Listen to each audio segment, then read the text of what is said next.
Le président. Veuillez vous asseoir. អង្គជំនុំជម្រះប្រកាសបន្តកិច្ចដំណើរការនីតិវិធីសមនការនិងផ្ដល់វិធីការជូន Reprise des débats.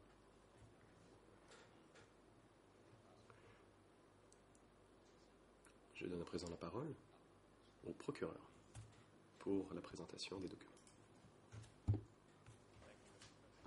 Le procureur. Merci, Monsieur le Président. Bon après-midi à tous.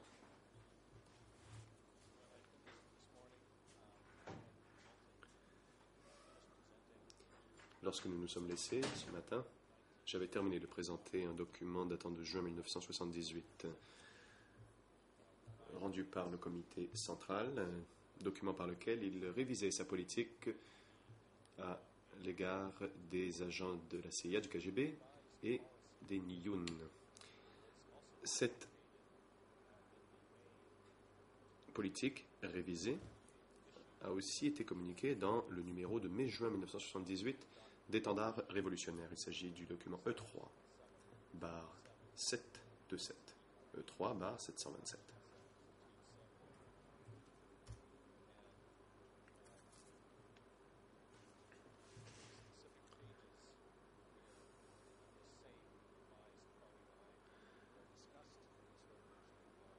Les pages pertinentes où l'on discute de cette politique, on les retrouve à l'Urène en Khmer 00 64 561 à 562. En anglais 00 185-328 à 329 et en français 00 524 455 à 456.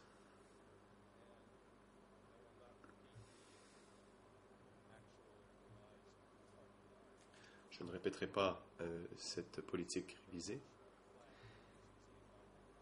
mais dans cet étendard révolutionnaire dont le public cible était limité aux membres du parti, on y retrouve une explication donnant les raisons de l'élaboration de cette nouvelle ligne du parti. Et permettez-moi de lire cette explication qui va comme suit, je cite. Notre parti avance cette politique car un pour recueillir les forces et deux pour attaquer l'ennemi. Afin d'être en mesure d'attaquer l'ennemi, nous devons réunir les forces. Pour que les masses comprennent qu'elles sont une force qui permette de chasser les ennemis. Quelques paragraphes plus bas, on retrouve. Nous présentons cette nouvelle ligne afin de rassembler les forces. Nous le faisons pour calmer les choses, pour empêcher les ennemis de causer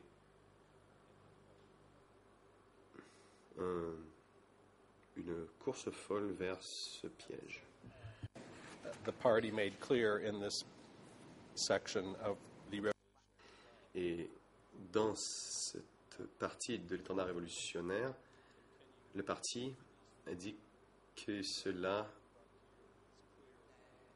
ceux qui poursuivent les activités, leurs frontières sont claires et le Parti communiste du Kampuchea doit les éliminer. Fin de citation.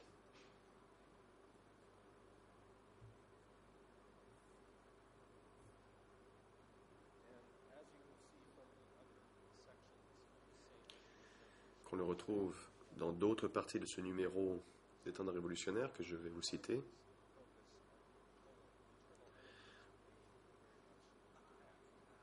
Le parti continuait de se concentrer sur les ennemis à l'intérieur. Au début du numéro, à l'ERN, page en Khmer 0006 4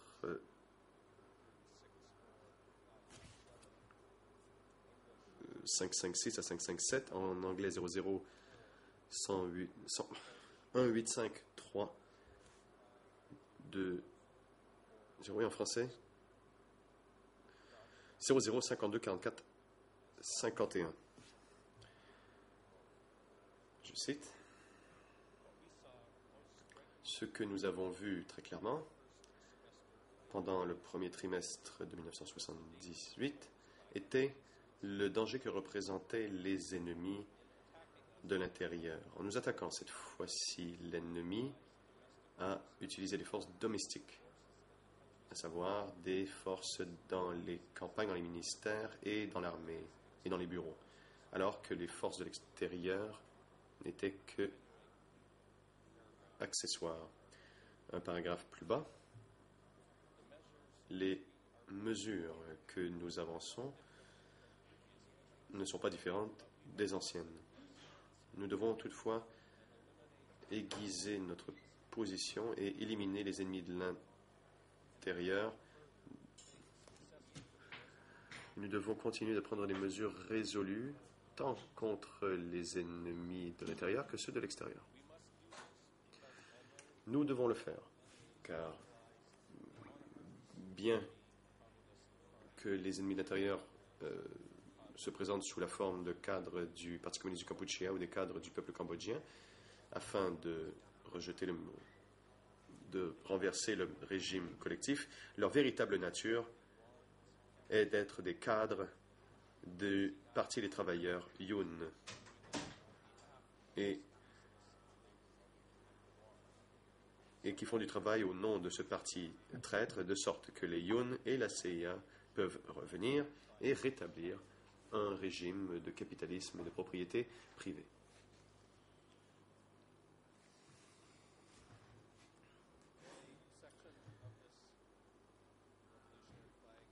Notre partie de cet étendard révolutionnaire dont le titre est « Quelles sont les contradictions entre notre révolution et la contre-révolution ? Quelles sont les forces qui s'opposent à notre révolution ?» On retrouvera cette partie à l'ERN en Khmer 00-064-566 à 7, en anglais 00-185-332 à 33 et en français 00-52-44-59 à 60. Le parti a fait la déclaration suivante à cette page. Je cite. Tout de suite après la libération, les attaques contre nous immédiatement. Qui exactement nous a frappés? Ce sont les agents de la CIA, les Vietnamiens, les agents du KGB. Nous n'avons jamais vu d'éléments qui soient des bourgeois ordinaires ou des petits bourgeois. Et c'est pourquoi nous voulons souligner que si l'on généralise sur les capitalistes, notre analyse ne sera pas claire et nos mesures seront éparpillées et ne frapperont pas les têtes que nous devons viser. Les têtes que nous devons cibler sont celles de la CIA, des Vietnamiens, du KGB. Et depuis 1975, les forces qui nous ont attaqués n'étaient d'autres que des agents de la CIA et des Vietnamiens. Le méprisable Chakre, le méprisable Chuk, le méprisable Tuch, le méprisable Dun, le méprisable Pim, le méprisable Si, le méprisable Keomeh, le méprisable Che étaient tous des agents de la CIA.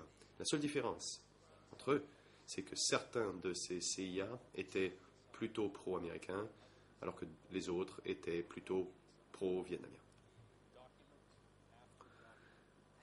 Les documents ont démontré qu'ils ont dès le début, travaillé avec le méprisable Nol pour abattre le communisme.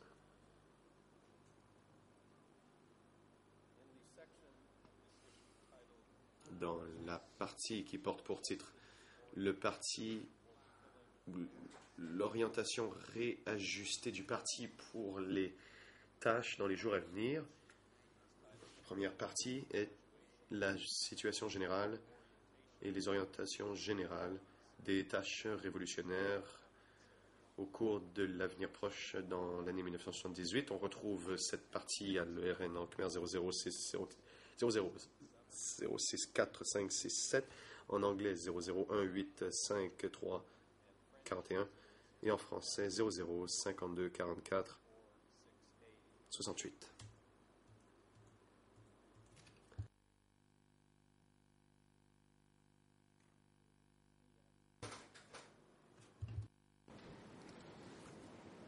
Let me repeat the Khmer.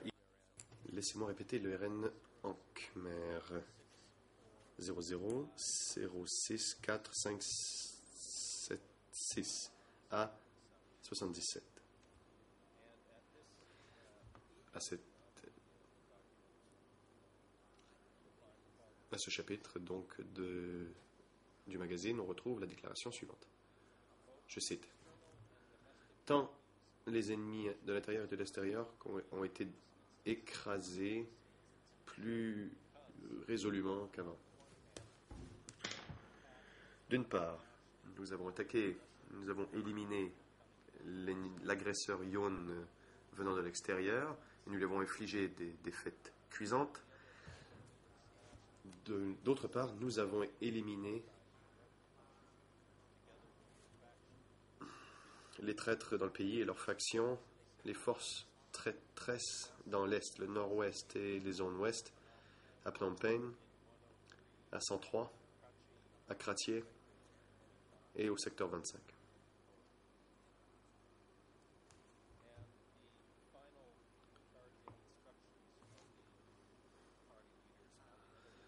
Et les dernières instructions des dirigeants du parti sur la question des ennemis, on les retrouve à la page 00 en Khmer. 00 06 4 5 78 à 79. En anglais, 00 18 53 42 à 43. Et en français, 00 52 44 69 à 70.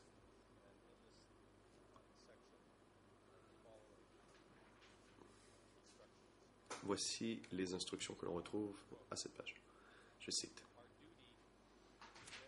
Notre devoir est d'attaquer résolument, absolument et avec succès ces agents de la CIA, du KGB, des Yun.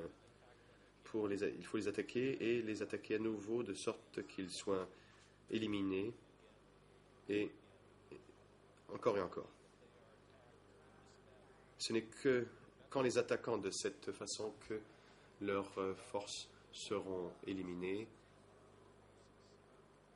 tant les vétérans que les forces restantes que les nouvelles. Nous qui sommes sur l'offensive, allons écraser l'ennemi et saisir la victoire décisive. Et l'ennemi est écrasé en petits morceaux et liquidé. We completely smash. Lorsque nous aurons complètement réduit en petits morceaux et liquidé de façon si réussie, cela permettra la victoire de la révolution dans toutes les sphères et cela deviendra de plus en plus excellent. And in the conclusions that follow below, I will read.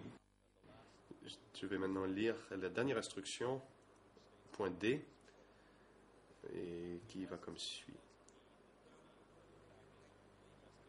Il faut attaquer l'ennemi intérieur. Cela est relié à toutes nos autres tâches. Chaque échelon du parti doit avoir le rôle de diriger l'armée et le peuple et d'attaquer ses ennemis, de les nettoyer encore et encore, sans arrêt, pour que nos forces du parti soient pures, que nos forces dans tous les domaines soient propres en tout temps.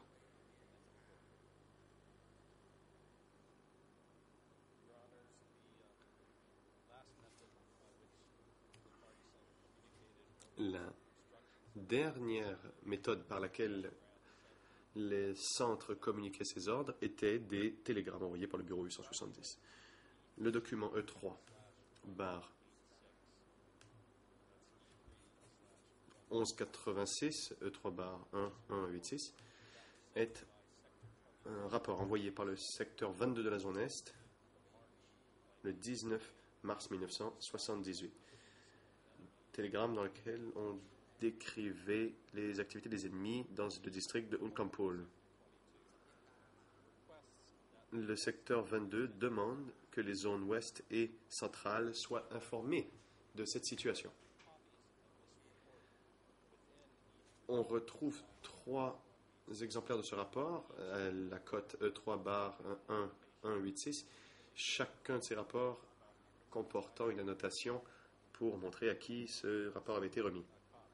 La première copie, page en Khmer 00019203, comporte une note manuscrite. En haut, il est écrit à l'attention du bureau 870. La deuxième copie, en Khmer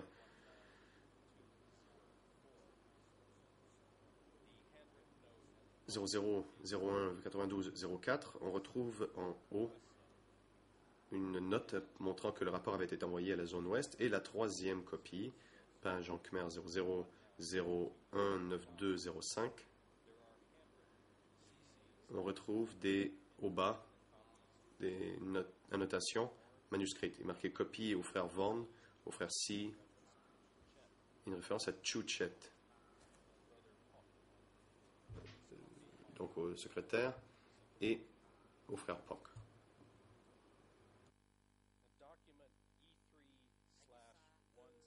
Le document E3-177 est la réponse qu'a envoyé le bureau 870 à ce rapport provenant du secteur 22. Il a été envoyé le 28 mars 1978, le lendemain de l'envoi du rapport du secteur 22. Copie au secrétaire des zones ouest et centrales, et il est écrit, je cite, le télégramme. Soyez avisés que la zone Est a envoyé une copie d'un rapport sur les activités des ennemis dans Mokkampol en demandant au bureau. Donc l'a envoyé au bureau en demandant au bureau de vous l'envoyer. Frères, veuillez faire le suivi de cette situation et prenez les mesures en vous fondant sur la réalité, sur la situation, en prenant contact avec Mokkampol, avec Fraternité révolutionnaire la plus chaleureuse, 20 mars 1978, M870. Il faut noter que ce télégramme du bureau 870 est le télégramme numéro 32, ce qui confirme que le bureau central envoyait souvent des télégrammes. There are many more important issues of La Chambre, ou le dossier plutôt, comporte de grand nombre de numéros d'état révolutionnaire très importants, mais nous n'avons pas le temps de tout discuter. J'aimerais toutefois porter l'attention de la Chambre à 2 copies couleurs obtenues par la Chambre depuis le début du procès, soit du professeur Kiernan ou du professeur Heder, en réponse à une demande qui leur avait été faite. Donc le document E3, barre 169, barre 4, barre 1.1.1. Je vais répéter. E3, barre E169, barre 4, barre 1.1.1. Copie couleur, donc, de le magazine Jeunesse révolutionnaire de juillet 1975, obtenu par la Chambre de première instance. Un numéro avait été déposé sous E3 bar 724, que notre bureau donc avait versé au débat. La Chambre se souviendra que ce document était un résumé en anglais de l'étendard révolutionnaire, préparé soit par le professeur Kiernan ou le professeur Heder, en se fondant sur le numéro de Jeunesse révolutionnaire. Ensuite, E, 169 bar 4 bar 1.1.2 est une reprographie couleur du numéro de décembre 75 à janvier 76 d'étendard révolutionnaire. Une fois de plus, le bureau des coprocureurs avait versé au débat un numéro précédent sous E3/731. Si cela n'a pas encore été fait, les nouvelles copies en couleur d'étendards révolutionnaires et de jeunesse révolutionnaire devraient être versées au débat et recevoir un numéro E3. Ou alors, peut-être pourrait-elle être inclus comme faisant partie, comme ajout à la cote des documents versés par le bureau des coprocureurs.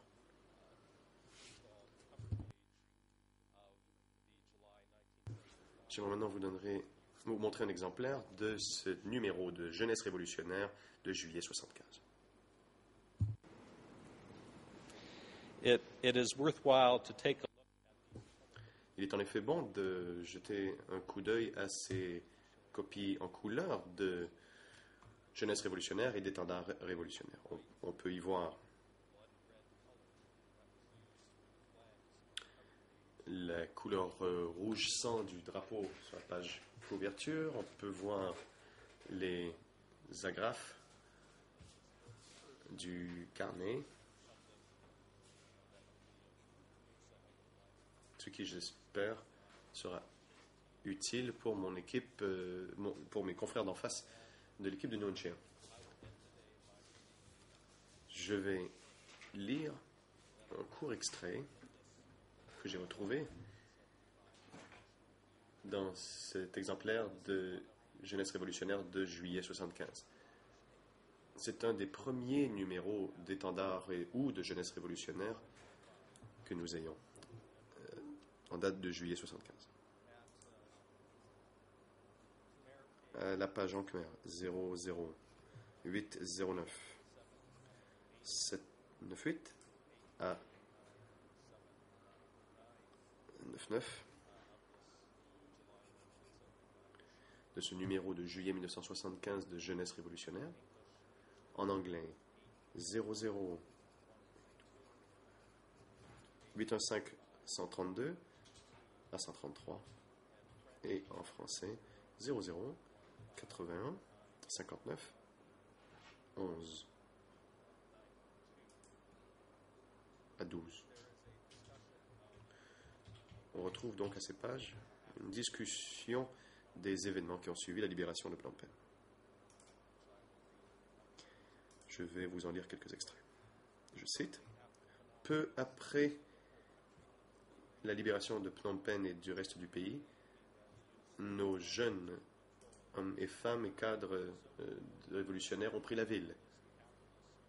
Et nous sommes allés vivre donc dans cet environnement féodaliste capitaliste et dans lequel on pouvait retrouver des équipements modernes que nous ne savions même pas existaient.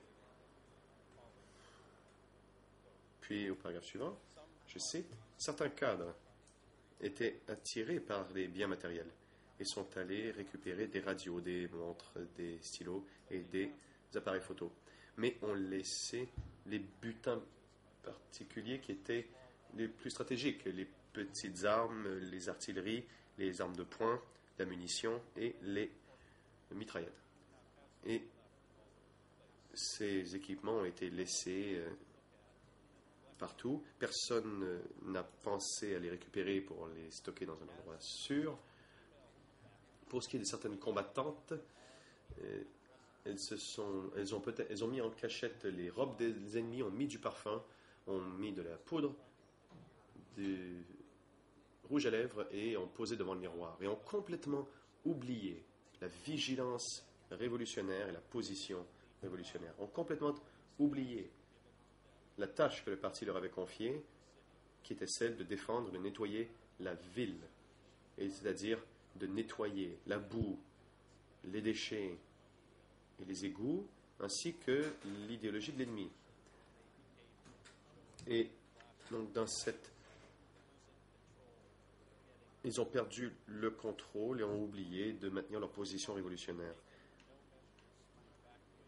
Si le parti n'avait pas pris de mesures pour évacuer la population de Phnom Penh et les autres villes, l'ennemi aurait pu attaquer et bondir depuis l'arrière et anéantir en petits morceaux nos forces révolutionnaires, ou du moins, l'ennemi aurait pu s'enfouir dans notre position révolutionnaire et causer le chaos dans les rangs, en faisant éclater la discipline et dissolvant ainsi la position révolutionnaire, et l'ennemi aurait pu nous anéantir et dissoudre notre grande victoire historique du 17 avril. Fin de citation. Merci beaucoup, Madame, Messieurs les juges, de m'avoir permis de présenter ces documents. J'aimerais maintenant laisser la parole à mon confrère qui déposera des documents sur les structures gouvernementales et les ministères.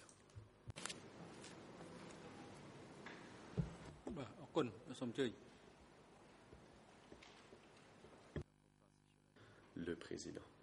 Merci. La parole est à l'accusation.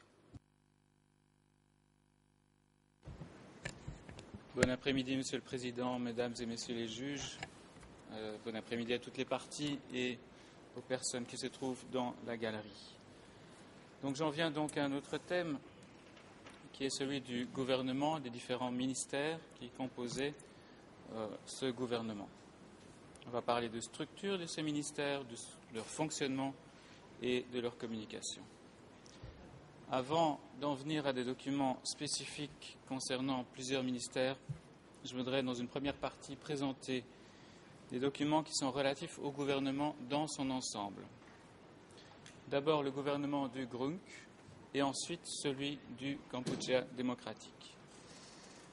Alors pour bien comprendre quelle a été l'évolution dans la composition et la nature du gouvernement du GRUNC puis du Kampuchea démocratique entre le 17 avril 1975 et le 7 janvier 1979, je voudrais en 5 à 10 minutes revenir brièvement sur 3 documents qui décrivent la situation du gouvernement durant la période qui précédait immédiatement le 17 avril 1965, et cela pour que la succession des événements soit bien claire pour tout le monde.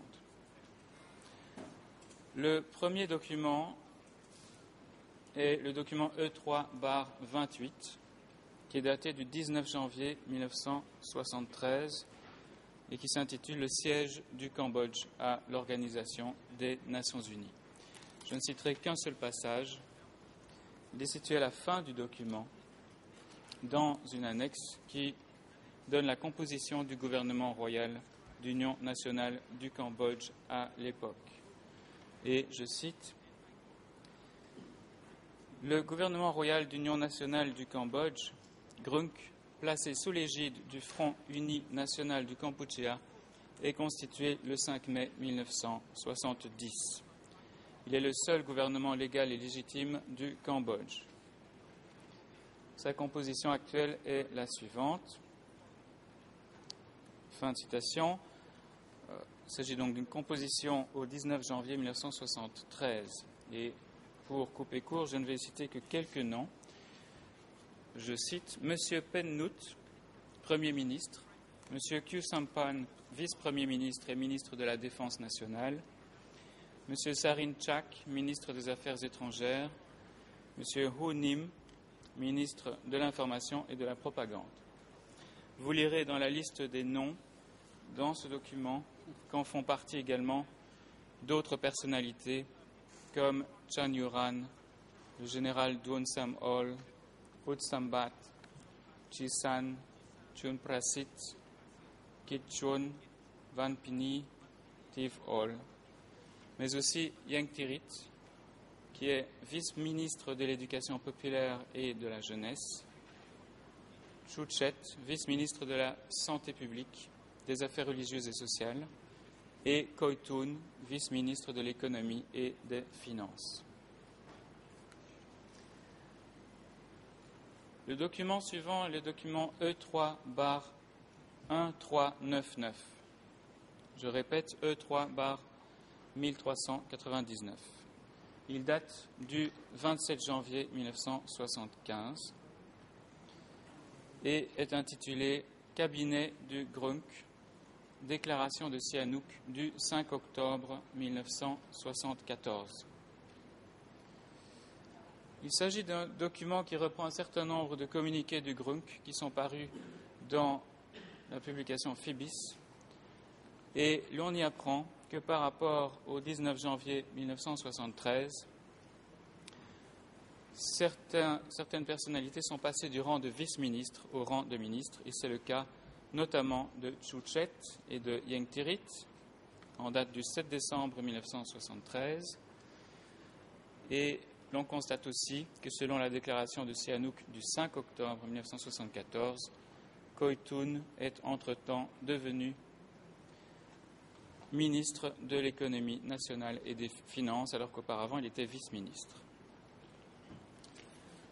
Troisième document antérieur au 17 avril 1975, il s'agit d'un document Phoebis du 16 janvier 1975. Dans nos tableaux et nos annexes E9/31, il s'agissait d'un nouveau document à l'époque. Alors, je vais donner les IRN en khmer. 00811259 jusque 00811265 et en anglais IRN 001660706 jusque 08. Il n'y a pas de traduction française disponible. Il y a simplement deux extraits que je voudrais lire. Il y a un premier article dans ce document Phoebis qui est intitulé en anglais, puisque la version française n'existe pas. Cet article s'intitule Sihanouk's 15th of November 74 Decree Relieving Grunk Ministers.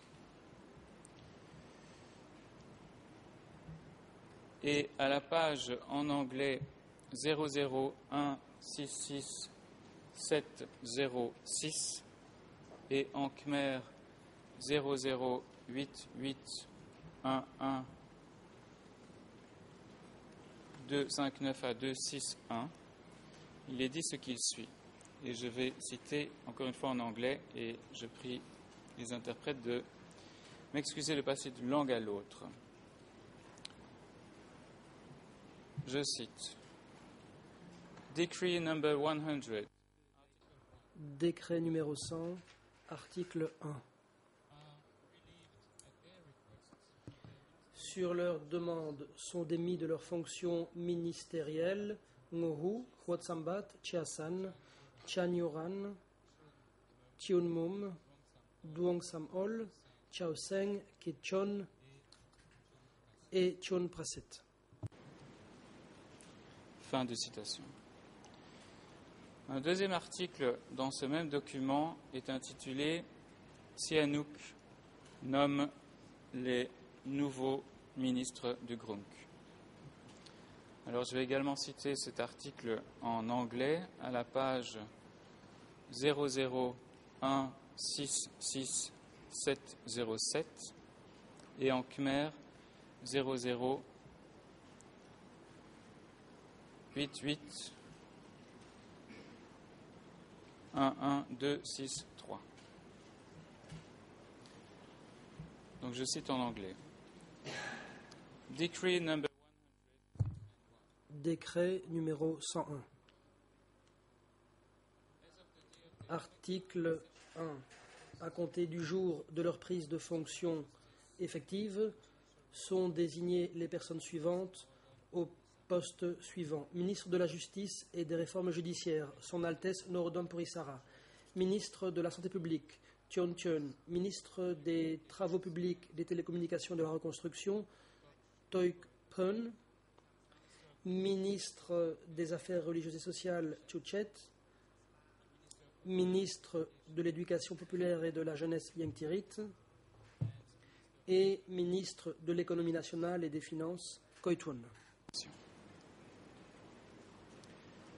Et j'en viens maintenant à la composition officielle du gouvernement du GRUNC après la victoire du 17 avril 1975, ainsi qu'à certaines nominations faites au sein du Parti communiste du Kampuchea en parallèle. Par rapport au décret du 15 novembre 1974, rien n'indique dans les documents au dossier que la composition officielle du GRUNC aurait été modifiée immédiatement après le 17 avril 1975. Toutefois, il y a un document qui porte le numéro E3/1256, donc E3/1256, qui est daté du 14 août 1975. Qu'il faut mentionner, il s'agit d'un communiqué de la mission du GRUNC en France. Et voilà ce que l'on trouve à la page en khmer, IRN S 0063 0985. En français, c'est à la page 2, IRN S 4x0 4674. En anglais, 0028 06 10. Je cite. Communiqué. La mission du GRUNC en France est autorisée à donner les précisions suivantes concernant les nouvelles nominations au sein du gouvernement royal d'Union nationale du Cambodge, intervenues le 12 août. Il s'agit donc de 1975. Monsieur Ieng Sary est nommé vice-premier ministre chargé des Affaires étrangères près la présidence du Conseil des ministres. Monsieur Son Sen est nommé vice-premier ministre chargé de la Défense nationale près la présidence du Conseil des ministres. Et un peu plus loin, tous les autres ministres du GRUNC conservent leurs fonctions. J'en viens à un autre document de 1975. Il s'agit de la réunion du comité permanent du 9 octobre 1975, document E3/182. C'est un document qui a déjà été cité ce matin par mon confrère, mais je vais simplement citer une autre section de ce même document, de cette même procès-verbal de réunion du comité permanent.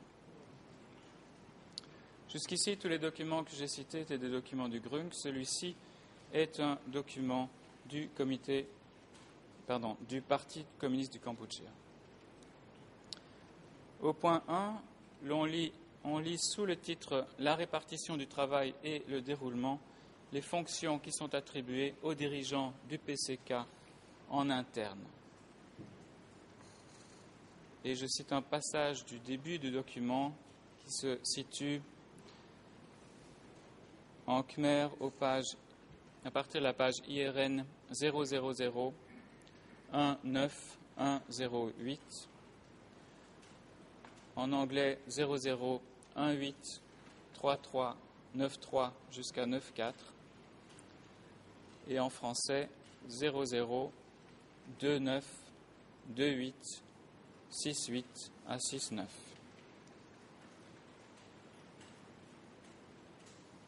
Je cite. 1. Camarade secrétaire, responsable de l'armée et de l'économie. 2. Camarade sous-secrétaire, le travail du parti, les affaires sociales, la culture, la propagande et l'éducation. 3. Camarade Van, les affaires étrangères, à la fois du parti et de l'État. 4. Camarade Hem, responsable du front et du gouvernement royal, du commerce et des listes des prix. 5. Camarade Tuc, et j'appelle THUCH, le commerce national et international. 6. Camarade Kieu, responsable de l'état-major et de la sécurité. 7. Camarade Vorn, l'industrie, le train et la pêche. 8. Camarade Deun, chef du bureau politique de 870. 9. Camarade Pia, responsable de la culture, des affaires sociales et des affaires étrangères. 10 camarades HAT, propagande, éducation à l'intérieur et à l'extérieur. 11 camarades CHEY, C-H-E-Y, l'agriculture. 12 camarades YEM, le bureau de 870. Et enfin, 13 camarades PANG, le bureau d'administration. Comme on l'a vu auparavant, seuls 5 parmi ces dirigeants figurant sur cette liste, internes au PCK, occupaient à l'époque des postes ministériels au sein du GRUNC. Il y avait donc Van, c'est-à-dire Yengsari, Hem, Khieu Samphan, et Khieu Son Sen, qui étaient tous les 3 vice-premiers ministres du GRUNC. En plus de cela, il y avait Tuk, T-H-U-C-H, c'est-à-dire Khoi Thun, qui était ministre de l'économie et des finances, et Pia Yengtirit, qui était ministre de l'éducation populaire et de la jeunesse. Passons au document suivant. La démission de Sihanouk et l'organisation des élections du 20 mars 1976 vont donner l'occasion de complètement changer la composition du gouvernement et de ranger le GRUNC au placard pour voir l'émergence des dirigeants du PCK gouvernant seuls. Et je vais citer un autre document qui a déjà été mentionné ce matin. Il s'agit du document E3-197, un procès-verbal de la réunion du comité permanent du Front du 11 mars 1976. Et vous vous souviendrez qu'il s'agit du procès-verbal qui parle de la position du parti vis-à-vis de Sihanouk et du féodalisme en général. Participent à cette réunion, pour rappel, le secrétaire, le sous-secrétaire du parti, les camarades Vorn, Khieu, Hem, Deun, Tum, T-U-M, et Tuk, T-O-U-C-H.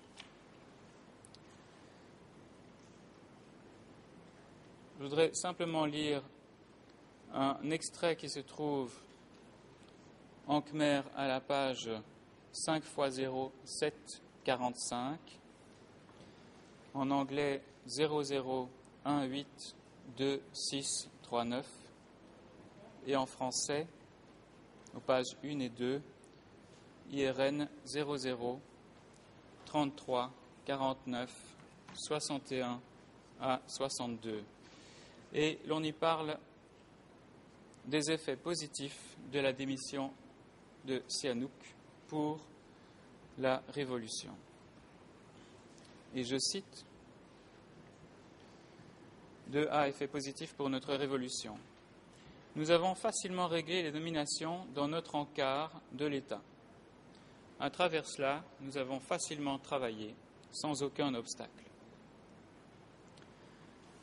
Et troisième point, sous le 2A, nos affaires étrangères vont être meilleures qu'avant, parce que nous nous en occupons nous-mêmes. Nous adoptons notre propre position, car sans Sihanouk, nous serons clairs.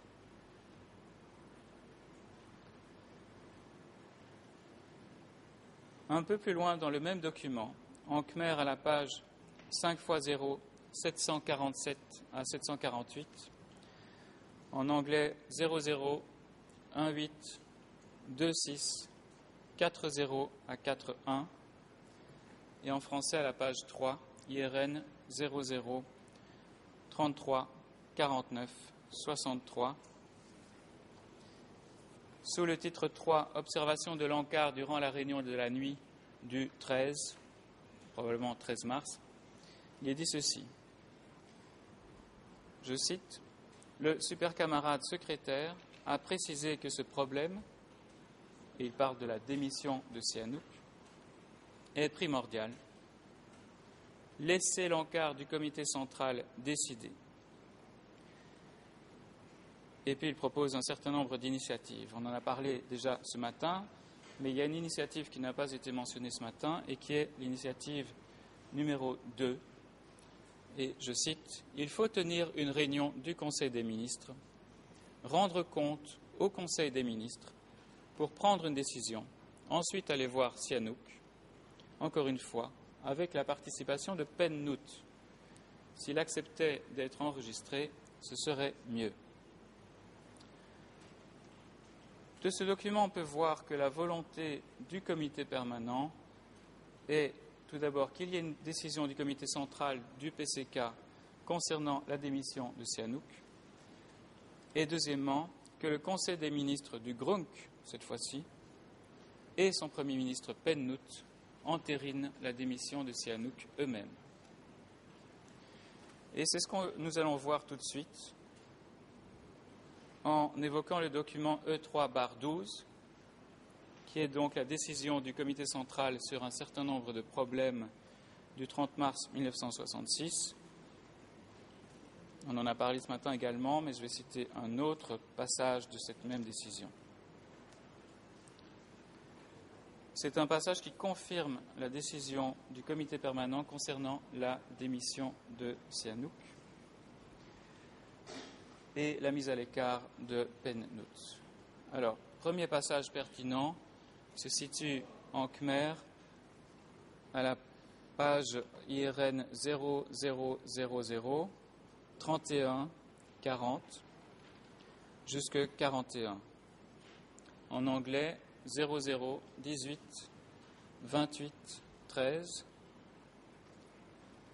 et en français 00 22 43 66 au point 12 de ce document qui s'intitule « De l'organisation des organes de l'État ».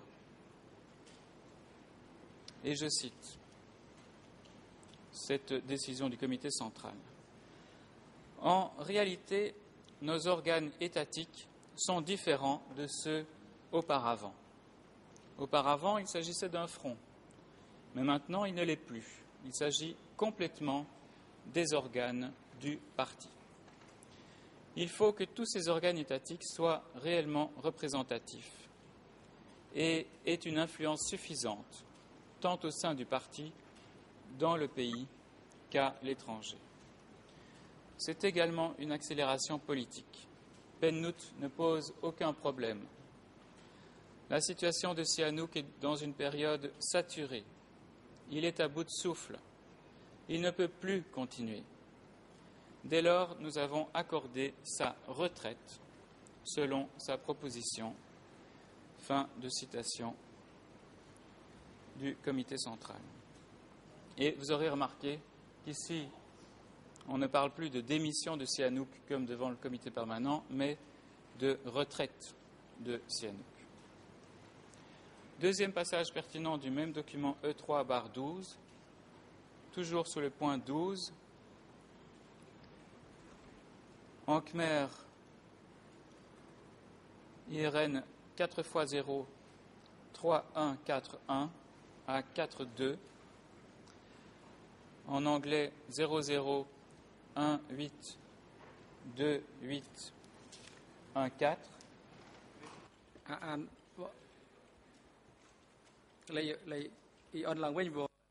Le président, pourriez-vous répéter les ERN plus lentement? Absolument, Monsieur le Président, et veuillez m'en excuser. En Khmer, ce passage se situe à l'IRN suivant.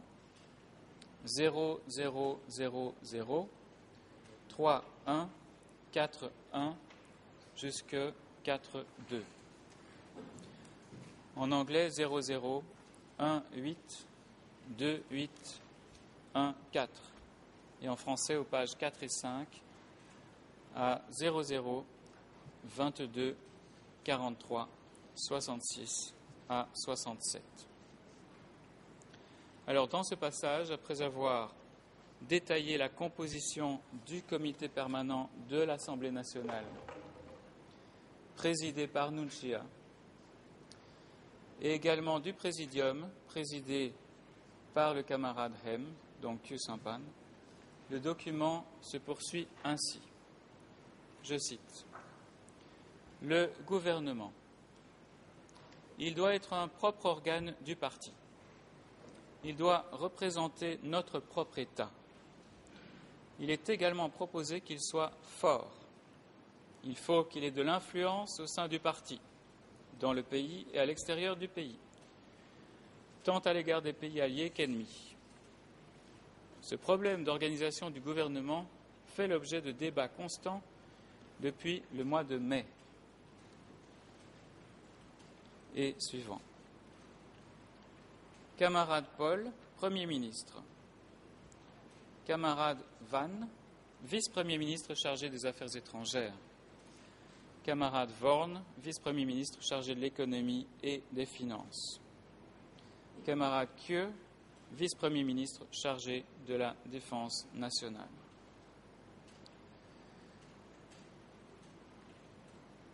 Et un peu plus loin, solution 1, affaires du gouvernement, doit être chargé par les 3 vice-premiers ministres.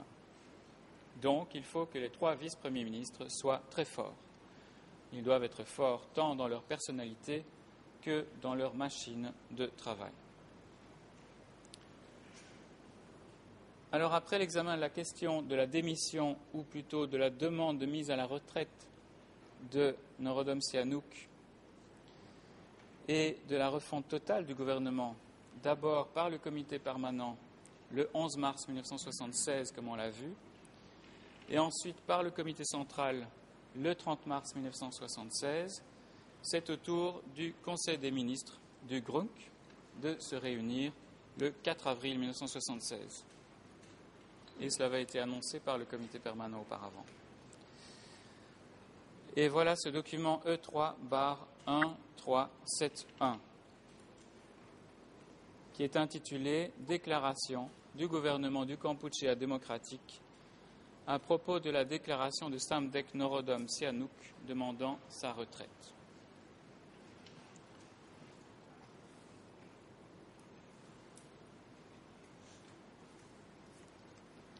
Alors, à la page en Khmer 00806211, et je crois que pour toutes les langues, il s'agit de la première page, ou d'une page unique. Il est dit ceci par le gouvernement du GRUNC, qui maintenant a changé de nom, mais qui est toujours composé de la même façon. Je cite, « Après avoir pris connaissance de la déclaration du chef de l'État, Samdech Norodom Sihanouk, en date du 2 avril 1976, demandant sa retraite, le Conseil des ministres s'est réuni le 4 avril 1976 sous la présidence de Samdech Pennout, Premier ministre, pour procéder à un examen minutieux de la question. » Fin de citation. Et voilà comment la déclaration se poursuit un peu plus loin, après avoir souligné les services rendus par Sihanouk. Le Conseil des ministres a décidé d'accepter cette demande et en même temps, le Conseil des ministres a décidé de proposer à l'Assemblée des représentants du peuple ce qui suit. Conférer à Samdech Norodom Sihanouk le titre de grande personnalité patriote, etc. Et donc vous voyez qu'on est passé progressivement d'une décision du comité permanent concernant la démission de Sihanouk à une décision du comité central et maintenant à une déclaration du gouvernement du Kampuchéa démocratique. Et la conclusion logique est maintenant que l'Assemblée des représentants du peuple du Kampuchéa se penche sur cette question. Et elle le fait par dans le document E3/165. Donc c'est le document qui porte sur le premier congrès de la première législature de l'Assemblée des représentants du peuple du Kampuchéa, qui est daté des 11 à 14 avril 1976. Il y a un deuxième document qui est presque identique, il s'agit de E3/262 du 14 avril 1976, qui lui ne fait que reprendre le communiqué de presse qui figure à la fin du premier document E3/165. Ce communiqué de presse est signé Nunchia. Alors, sans surprise, et dans la continuité de la décision du comité central du 30 mars 1976,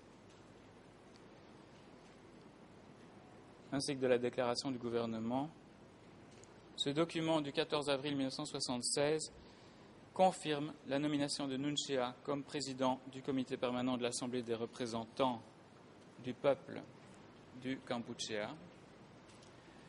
Ensuite, l'Assemblée accepte à l'unanimité la demande de départ en retraite de Norodom Sihanouk, selon les termes et propositions faites dans le communiqué du gouvernement du 4 avril 1976 que j'ai lu il y a un instant. Dans ce même document, l'Assemblée nomme Khieu Samphan comme président du Présidium de l'État du Kampuchea démocratique. Le document mentionne au point 4 du projet de résolution l'examen et l'approbation de la démission de l'ancien gouvernement. Et vous trouverez cela à la page en khmer 000536364, en anglais 00184067 à 68, et en français à la page 21, IRN 00301354. Et il est dit ceci dans ce passage, je cite, « L'Assemblée a noté que le gouvernement du Kampuchea démocratique, qui était appelé auparavant le GRUNC, est créé le 5 mai 1970. » Et je saute un petit passage. Donc que le gouvernement du Kampuchea démocratique, qui était appelé auparavant le GRUNC, est créé le 5 mai 1970, a achevé sa mission complètement, avec beaucoup d'avantages, et a sollicité sa démission le 6 avril 1976. L'Assemblée a approuvé à l'unanimité la démission de l'ancien gouvernement. Qui dit démission de l'ancien gouvernement dit nomination d'un nouveau gouvernement, et c'est ce que l'on voit dans ce même document au point 6. Donc toujours document E3/165. Au point 6 qui s'intitule « La nomination du nouveau gouvernement du Kampuchea démocratique ». À la page en khmer 000536365. En français, page 22, IRN 00301355, et en anglais 00184068 jusque 69. Donc je cite ce passage relatif au nouveau gouvernement. Suite à une discussion minutieuse, détaillée au sujet des qualités de tous les aspects, l'Assemblée a adopté la nomination du nouveau gouvernement du Kampuchea démocratique, qui est composé de 1. Le camarade Pol Pot, Premier ministre, 2. Le camarade Ieng Sary, vice-premier ministre chargé des Affaires étrangères, 3. Le camarade Vorn Vet, vice-premier ministre chargé de l'économie, 4. Le camarade Son Sen, vice-premier ministre chargé de la Défense nationale, 5. Le camarade Hu Nim, ministre de la Propagande et de l'Information, 6. Chun Chun, ministre de la Santé, 7. Ieng Tirit, ministre des Affaires sociales, 8. Toch Pön, ministre des Travaux publics, et enfin Yun Yat, ministre de la Culture, de l'Éducation et de l'Apprentissage. Dans le cadre du gouvernement, je continue la citation, on a constitué des comités au sein du ministère du Conseil des vice-premiers ministres en charge de l'économie. Ces comités sont comme ci-après. 1. Le comité de l'agriculture, 2 comités de l'industrie, 3 comités du commerce, 4 comités de la communication, 5 comités de l'énergie et 6 comités des plantations d'EVA. Le statut de président de chaque comité est équivalent au rang de ministre dans le gouvernement du Kampuchea démocratique. Fin de citation. Alors, vous aurez remarqué que le document de l'Assemblée du peuple n'a pas désigné de secrétaire ou de président des 6 comités ayant rang de ministre. Et on verra tout de suite pourquoi. Deuxièmement, vous aurez également constaté que Pen Nut n'est plus Premier ministre et est donc remplacé cette fois officiellement par Pol Pot. Et l'on remarque également l'absence notable de Koitun parmi les ministres. L'on comprend pourquoi l'Assemblée du peuple n'a pas pu désigner les secrétaires des comités dont je viens de citer les noms lorsqu'on lit le document suivant qui est E3/235 et qui porte aussi la référence E3/236. Ce document s'intitule « Résumé de la décision du comité permanent de la Réunion des 19, 20 et 21 avril 1976 ».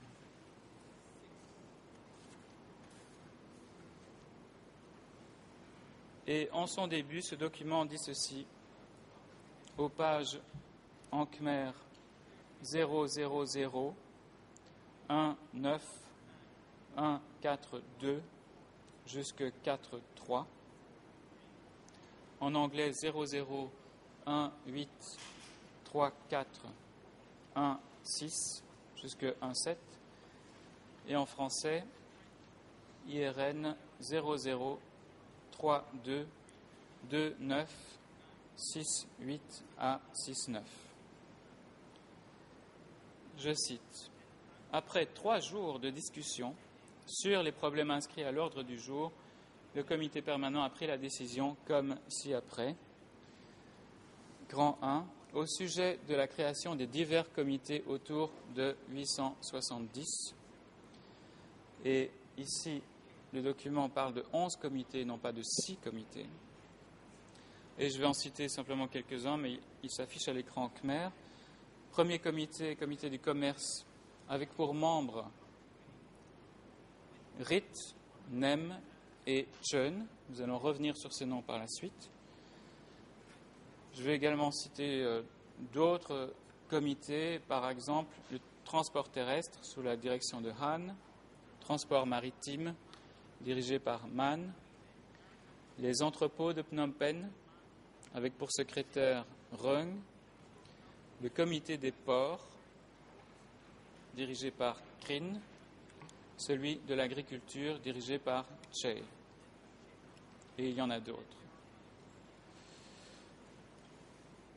Deuxième extrait de ce document E3/235, c'est en khmer à la page 00019 146 à 47,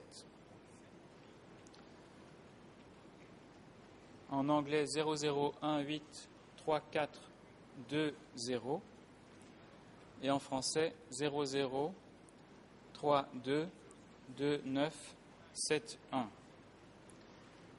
Et il est ici question sous le numéro 4 en chiffres romains des problèmes du commerce et de l'industrie. Et dans un premier paragraphe, il est question de la délégation de la Corée. Et voici ce que dit ce document du comité permanent. Nommer un comité pour aller négocier avec les autres, le super camarade Vorn, le super camarade Horn, O-R-N, le super camarade Che, C-H-E-Y, et le super camarade Chun, C-2-H-O-E-U-N. Et deuxième point, du côté bureau, concernant les aides techniques, le super camarade Van, et on peut présumer que c'est Yemsari. Le super camarade Hem, on peut présumer que c'est bien Khieu Samphan. Et le super camarade Touch, T-O-U-C-H.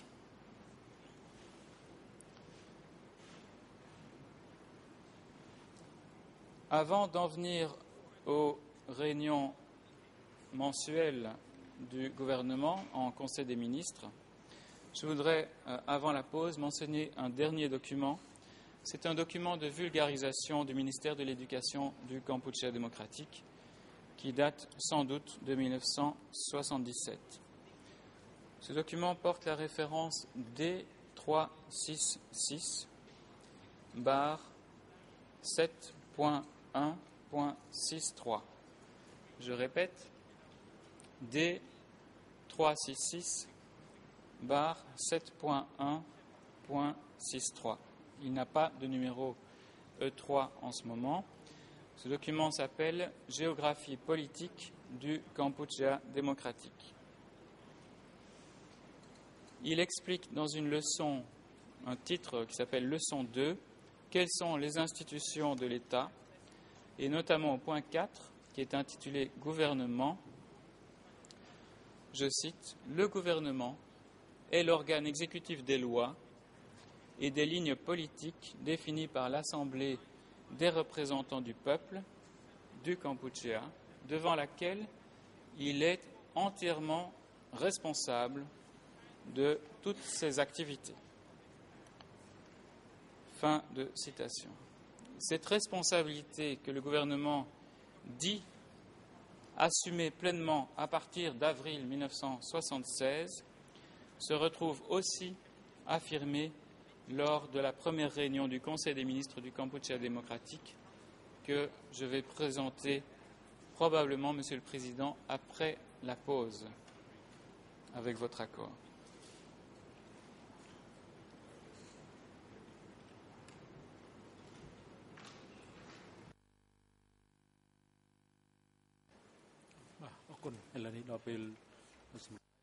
Le Président. Merci. Il s'agit en effet d'un moment opportun pour marquer une pause. Nous allons donc interrompre les débats jusqu'à 15 heures.